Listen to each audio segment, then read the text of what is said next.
Egaa kabajamtoota fayyadamtoota keenya guyyaa har'aa dammoota takka lama jennee hojii onlaayinii kan yeroo gabaabaa keessatti birrii xiqqaa invest gochuudhaan birrii guddaa guyyaa torbaan takka hin geenye keessatti maallaqa keessan deebistanii bu'aa barbaadan argachuu akka eegaltan yookiin immoo fuulduraaf dammoota wantoota baay'ee ikonoomikaalii akka of dandeettan yookiin immoo gara maallaqaatiin akka of dandeettanii maatiirraa ammallee ikonoomii keessan galtii ittiin guddifattan keessaa karaa tokkodha. Investii gootu maallaqa xiqqaa yookiin guyyaa har'aa kana misaayyuu si nyaachifne invest goote fuulduratti wanta fuulduraaf kaayyoo guddaa si qabu argamsiisuudhaaf baay'ee isin gargaara. Ispeeshaalii barattoota yuunivarsiitii fa'aaf baay'ee gaariidha. Osoo jalqabdanii natti tolaa jechuudha. Amma akka tasaatti argee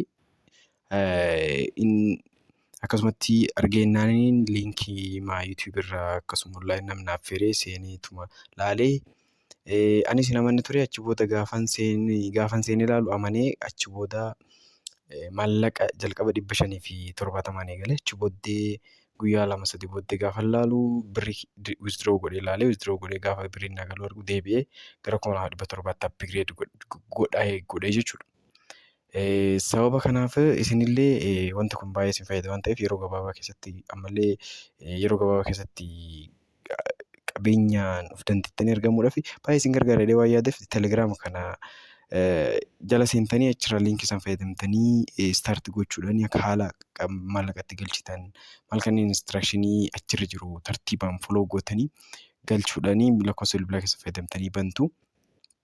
Baankii akkaawuntii dammootu yoo nigdi baankii fayyadamtan ta'e yookiin immoo koomershaal baankii daldala Itoophiyaa fayyadamtan ta'e baankii daldala Itoophiyaa qofa jechuu kan ittiin baafachuuf isin fayyadullee. Irra caalatti baankii daldala Itoophiyaa yoo fayyadamtan filatamaadha jechuudha. Awaash baankis hin jira waan ta'eef jecha baankiin biraas hin jira waan ta'eef.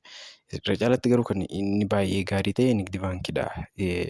Kan isinii filadhu yeroo gabaabaa keessatti maallaqni keessan akka isin bira gahuu fi so maraafuu akkaataatti instructionii kana follow gochuudhaan hojii kana eegaluu hin dandeessu.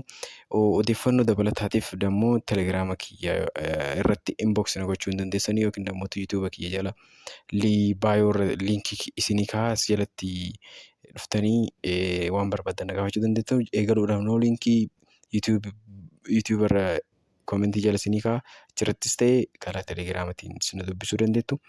Hojii biraa barbaannee ammas hojii kana caalu yoo arganne hojii biraa barbaadee kan isin beeksisu ta'a. Yeroo gaarii qabadha.